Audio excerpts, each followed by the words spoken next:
आज हम पढ़ते हैं चैप्टर 5 अंडरस्टैंडिंग एलिमेंट्री शेप्स की exercise 5.2 question number 1। What fraction of a clockwise revolution does the hour hand of a clock turn through when it goes from 3 to 9। मतलब ये बोला जा रहा है, ये समझिए एक वॉच है, क्लॉक है, इसमें एक आर हैंड है जो कि हमारी जाती है 3 से स्टार्ट होती है और यहाँ पे ये जाती है 9 पर, यानी 3 to 9 ये क्लॉकवाइज डायरेक्शन में ये हैंड मूव किया, यानी कि यहां से लेके यहां तक। ये हमें पता चल रहा है ये स्ट्रेट लाइन है तो ये स्ट्रेट एंगल हो गया, यानी कि ये जो एंगल है दिस इज 180 डिग्री। तो अगर इसका हमें फ्रैक्शन निकालना है तो हम लिखेंगे फ्रैक्शन इज इक्वल टू 180 जो आया है डिवाइडेड बाई जो सेंटर में पूरा कंप्लीट एंगल एक बनता है। कंप्लीट एंगल होता है 360 डिग्रीज का। ये हमने प्रीवियस अभी इंट्रोडक्शन पार्ट में भी पढ़ रखा है कि ये जो ऊपर वो एंगल लिखते हैं जो हम लेते हैं ये, और फिर नीचे वो एंगल लिखते हैं जो कंप्लीट एंगल होता है, जो फुल सेंटर में एंगल बनता है, दैट इज 360। तो इसको अगर हम काटेंगे, कट डाउन करेंगे तो ये आ जाएगा 1/2। तो यहाँ पे इसमें पूछा गया what fraction of a clockwise revolution. तो इसमें पूछा गया what fraction of a clockwise revolution, ये जो आर हैंड है ये मेक कर रहा है, दैट इज फ्रैक्शन कितना हो गया 1/2। इसी तरह से नेक्स्ट क्वेश्चन है, अब हैंड जा रहा है 4 to 7, यानी कि 4 से 7 पे, यानी कि 4 से 7 पे। अच्छा, अगर हमें यहाँ पे ऑब्जर्व करने में दिक्कत हो रही है तो हम एक ऑब्जर्वेशन ले सकते हैं। देखिए, बाई चांस ये 12 से, ये तो हमें पता है कि ये सारे नंबर्स इक्वी डिस्टेंस है, तो अगर ये 12 से 3 पे जाता है तब तो हमें पता है कि ये कितना बनाता है, 90 डिग्री बनाता है, यानी कि कितना स्टेप आगे बढ़ा है 1 2 3 स्टेप्स आगे बढ़ा है। ऐसे ही ये मान लेते हैं ये 4 से 7 पे गया है, यानी 1 2 3, ये यहाँ पे भी 3 स्टेप्स आगे बढ़ा है, तो यानी कि ये भी है हमारा 90 डिग्री, ये एंगल बनता है 90 डिग्री। तो जो इसका फ्रैक्शन होगा तो वो कितना होगा, फ्रैक्शन इज इक्वल टू, यहाँ है टोटल, यहाँ 90 डिग्री इसने कवर किया है और टोटल सेंटर में कितना बनता है 360 डिग्री, तो ये यहां से कैंसिल आउट होगा। देखिए इसको कैंसिल कैसे करते हैं, ये मैंने आपको पहले भी प्रीवियस चैप्टर्स में पढ़ा चुके हैं कि यहां से ऐसे 0 से 0 कैंसिल हो जाएगा। अब ये 9 की टेबल से ऊपर नीचे कटेगा, यानी कि 9, यहाँ पे 9 1 आएगा और ये 9 4 36, यानी कि फ्रैक्शन हो जाएगा 1/4। ऐसे ही नेक्स्ट क्वेश्चन की हम बात करते हैं। यहाँ पे है 7 to 10, यानी कि 7 से स्टार्ट किया और ये यहाँ पे जाता है 10 तक। देखिए कितना स्टेप बढ़ा गए, 1 2 3 स्टेप्स में हमने पहले भी देखा हुआ है। यहाँ पे ये बनेगा 90 डिग्री का एंगल, तो यहाँ पे भी जो फ्रैक्शन होगा वो क्या हो जाएगा, ये कितना कवर कर रहा है 90 डिग्री कवर कर रहा है। टोटल सेंटर में कितना एंगल बनता है 360 डिग्री बनता है। इसको अगर आप कैंसिल आउट करेंगे तो 9 1 9 9 4 36 और 0 0 कैंसिल हो जाएगा, तो ये फ्रैक्शन बनाते हैं 1/4। नेक्स्ट 12 to 9, यानी कि 12 से स्टार्ट किया और ये 9 पे गया यहाँ पे। देखिए, तो अगर मैं इसको हमारी स्टडी के लिए थोड़ा सा इजी कर लें, अगर ये हम कर देते हैं यहाँ पे ऐसे, तो हम कहते हैं ये हो गया 90 डिग्री और ये हो गया 180, तो 90 + 180, तो ये टोटल कितना कवर कर रहा है, ये कवर कर रहा है 270 डिग्री। तो अगर हमें इसका फ्रैक्शन निकालना होगा, हम लिखेंगे 270 डिग्री जो इसने कवर किया है डिवाइडेड बाई 360 डिग्री जो कि पूरा सेंटर में बनता है। अब अगर इसको हम कैंसिल आउट करेंगे तो ये किसकी टेबल से जाएगा, पहले तो ये 0 0 कैंसिल हो जाएगा, लास्ट में अगर जीरो होता है आपस में क्रॉस हो जाते हैं, कट जाते हैं, 10 की टेबल से समझ लीजिए कट जाते हैं। अब ये कटेगा 9 की टेबल से, 9 3 27, 9 4 36, यानी कि ये हो जाएगा 3/4। अब हम नेक्स्ट देखते हैं 1 to 10, यानी कि 1 से स्टार्ट हो रहा है और ये 10 पे जा रहा है। अच्छा, अब हम सोचेंगे कि ये कितना एंगल बना रहा है, ये कैसे पता चलेगा। अच्छा चलिए ये देखिए, जब वो 3 स्टेप आगे बढ़ता है तो ये बनाता है 90 डिग्री। तो 1 से लेके 1 2 3 यहाँ पे अगर आता है ये समझिए, तो ये बनाता है 90 डिग्री, यानी कि यहाँ पे ये बनाएगा 90 डिग्री। और ये पूरी एक स्ट्रेट लाइन है, ये हमें दिख रहा है। तो 90 प्लस 180 दैट इज 270 डिग्रीज। तो यहाँ पे क्या लिखेंगे हम, फ्रैक्शन होगा, कितना इसने कवर किया, 270 डिग्री डिवाइडेड बाई बीच में टोटल कितना बनता है, 360 डिग्री। यानी कि अगर ये कैंसल आउट होगा तो ये फिर से 90 टेबल से जाएगा। 9 3 ज़ा 27, 9 4 ज़ा 36, मतलब ऊपर नीचे सेम टेबल से कटना चाहिए, मतलब सेम टेबल से डिवाइड होना चाहिए। ये भी 9 की टेबल में आता है, ये भी 9 की टेबल में आता है, आता तो 3 की टेबल में भी है, पर बड़े से बड़े नंबर से डिवाइड कर लेंगे तो स्मॉलेस्ट पे जल्दी पहुंच जाएंगे हम। तो इसमें फ्रैक्शन आता है 3/4। नेक्स्ट करते हैं 6 to 3, यानी 6 से स्टार्ट होता है यहां से एंड 3 पर जाता है। अब ये आप गलती मत करिएगा कि आपने यहां पे इसको ले लिया, क्योंकि 3 से 6 पे नहीं आया है, ये यहां से 6 से इसने स्टार्ट किया है और यहाँ पे ये 3 पर आया है। यानी कि ये पूरा 360 में से ये 90 डिग्री कम है, यानी ये टोटल 270 डिग्री इसने कवर किया है। तो अगर हम इसमें फ्रैक्शन की बात करें, अगर आपको दूसरे तरीके से जैसे मैं बताती आई हूं वैसे देखना है, तो 6 से अगर 9 पे जाता है तो यहाँ ये लेता है 90 डिग्री। क्यों, 7 8 9, यहाँ 90 डिग्री हो गया, यहाँ 180, तो ये हो गया टोटल 270 डिग्रीज। तो ये 270 डिग्री हो गया डिवाइडेड बाई 360, क्योंकि पूरा कंप्लीट एंगल बीच में 360 डिग्री बनाता है। अब ये 9 की टेबल से कैंसिल आउट होगा, 0 0 कैंसिल होगा, 9 3 ज़ा 27, 9 4 ज़ा 36, तो इसमें फ्रैक्शन बनता है 3/4। Next, question number 2. Where will the hand of a clock stop if it, first one, starts at 12? अगर यहां से ये 12 से स्टार्ट होती है, ठीक है, and makes half of a revolution clockwise. Half revolution means half circle, यानी कि 12 से स्टार्ट होती है और 6 तक जाती है। लेकिन अगर इसमें डाउट है तो आप दूसरी तरीके से समझ सकते हैं कि स्टार्ट्स एट 12 से स्टार्ट किया, तो मैंने यहाँ पे हैंड बना लिया एक 12 पे। तो जो 1 रेवोल्यूशन होता है वो हमें पता है कितने का होता है, 360 डिग्री का होता है। 1 रेवोल्यूशन मतलब 1 complete round, that is 360 degree का। तो अगर हम हाफ रेवोल्यूशन की बात करें तो वो 360 का हाफ हो जाएगा। 360 का हाफ यानी कि 180 डिग्रीज। कैसे निकाला, 2 की टेबल से ये कैंसिल आउट होगा, 360, तो यहां पे आ जाएगा ये 180 डिग्री। तो यहां आ गया 180 डिग्री। अब 180 डिग्री का एंगल ये कब बनाएगा, आप खुद यहां पे देखिए, यहां बनाया है 90 डिग्री और ये फिर से 90 degree.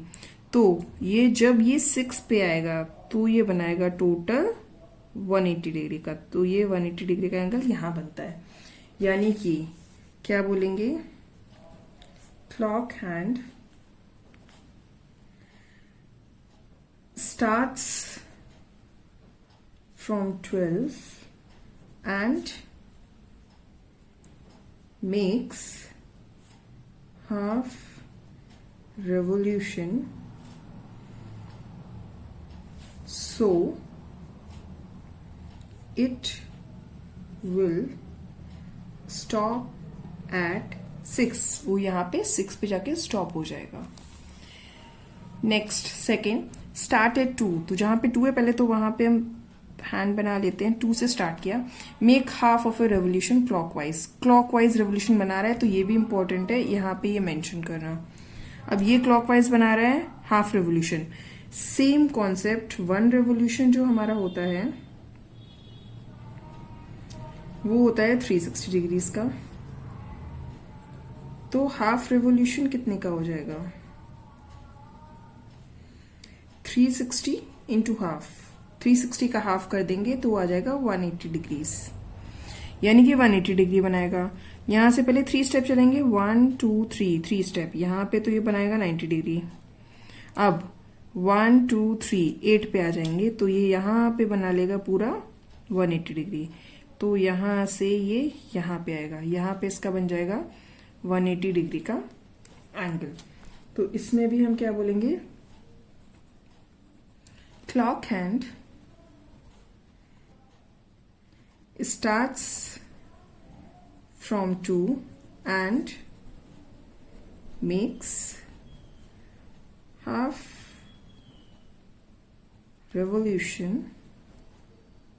so it will stop at कितने पे, 8 पे ये स्टॉप हो जाएगा।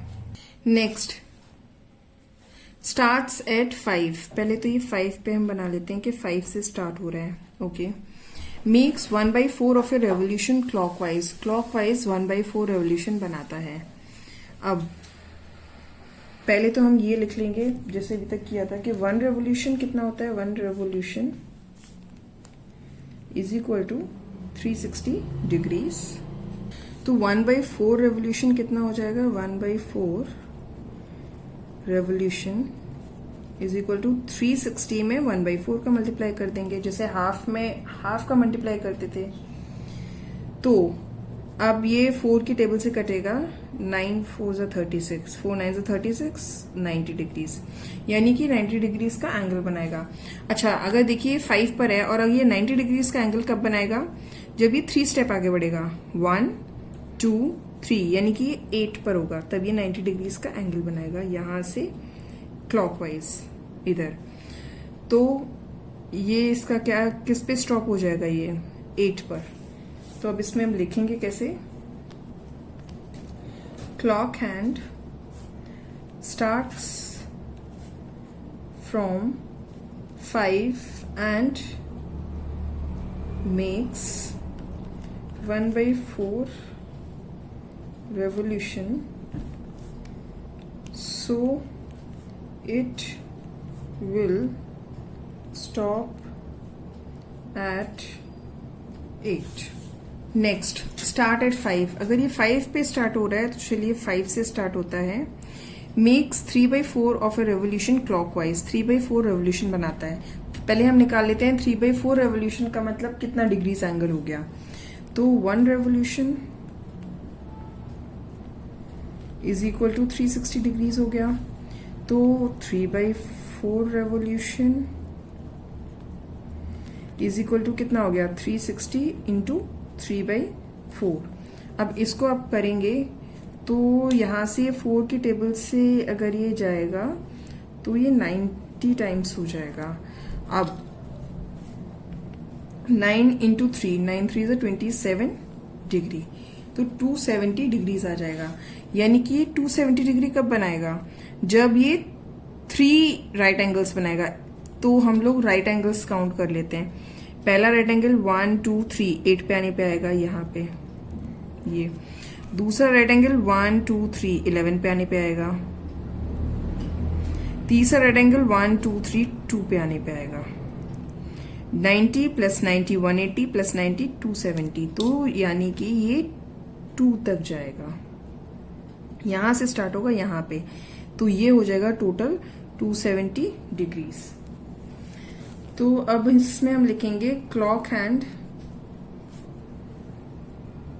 स्टार्ट्स फ्रॉम 5 से स्टार्ट किया उसने and makes 3/4 revolution, so it will stop at, किस पे स्टॉप हुआ है ये, 2 पे। Next question number 3, which direction will you face if you start facing east and make 1/2 of a revolution clockwise? तो इसमें अब यहाँ पे डायरेक्शन की बात होती है। Start facing from east, east कहाँ है, नॉर्थ ऊपर है, साउथ नीचे है, यानी कि नॉर्थ इधर है, साउथ यहाँ है, ईस्ट यहाँ है और वेस्ट यहाँ है। मतलब अगर हम सेंटर से स्टार्ट करते हैं देखना, तो हम पहले स्टार्ट फेसिंग फ्रॉम ईस्ट, यहाँ से हमने स्टार्ट किया और हाफ रेवोल्यूशन बनाया। सेंटर में अगर 360 डिग्री बनता है तो हाफ रेवोल्यूशन का मतलब क्या होता है, जैसे हमने प्रीवियस क्वेश्चन में किया है वैसे ही करेंगे। 1 revolution is equal to 360 degrees. तो फिर हाफ रेवोल्यूशन कितना हो जाएगा हमारा, 360 इंटू 1/2, यानी कि ये हो जाएगा 180 डिग्रीज। 180 डिग्रीज यानी कि स्ट्रेट एंगल कैसे बनाएगा, ये यहाँ से इधर आएगा क्लॉकवाइज डायरेक्शन में जैसे कि बोला गया है, तो ये हो जाएगा इसका 180 डिग्री। अब इसमें ये पूछा गया कि which direction will you face. अब ये कौन से डायरेक्शन में फेस कर रहा है, आपको दिख रहा है कि ये वेस्ट साइड फेस कर रहा है, तो हम लिखेंगे कैसे, ये हुआ है start from east and makes half revolution clockwise, ये इंपॉर्टेंट है वर्ड, क्लॉकवाइज डायरेक्शन में जा रहा है, will face towards the west direction. कहाँ फेस करेगा, वेस्ट डायरेक्शन में। ये हमें यहां से डायग्राम से भी पता चल रहा है। नेक्स्ट है, उसने स्टार्ट किया ईस्ट से। चलिए फिर से, north, south, east, west. East से यानी यहां से स्टार्ट किया है, and makes 1.5 of a revolution clockwise. चलिए, तो इसमें अब हम लिखते हैं कि 1 रेवोल्यूशन अगर होता है तो वो 360 डिग्रीज का होता है, और हाफ रेवोल्यूशन होता है वो होता है 360 इंटू 1/2 यानी कि 180 degrees.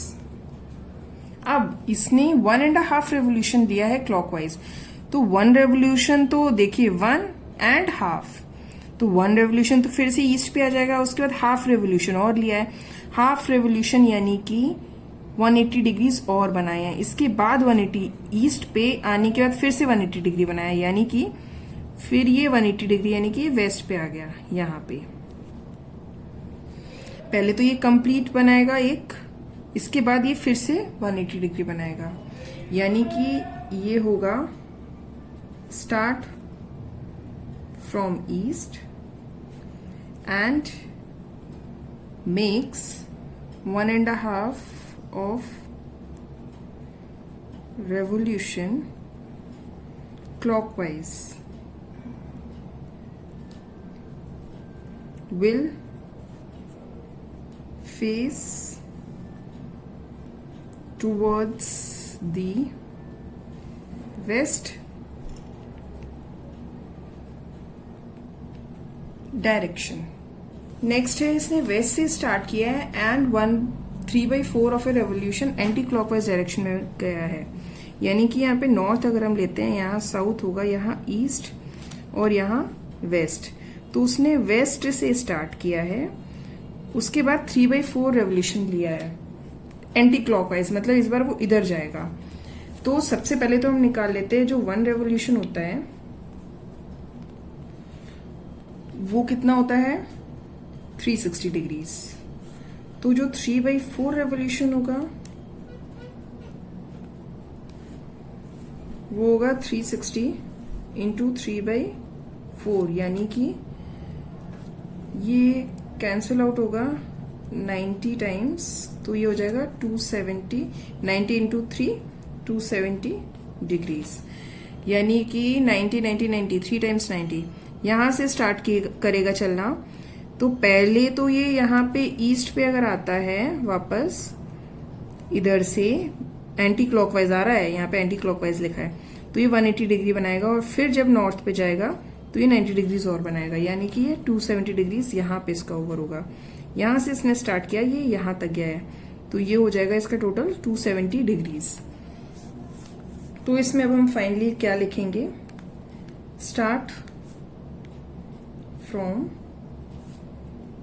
west and makes 3/4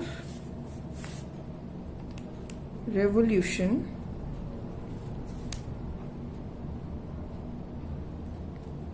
anti-clockwise will face north direction. किधर फेस करेगा अब ये? नॉर्थ डायरेक्शन में। नेक्स्ट, साउथ से स्टार्ट करता है, यानी कि नॉर्थ, साउथ, ईस्ट, वेस्ट।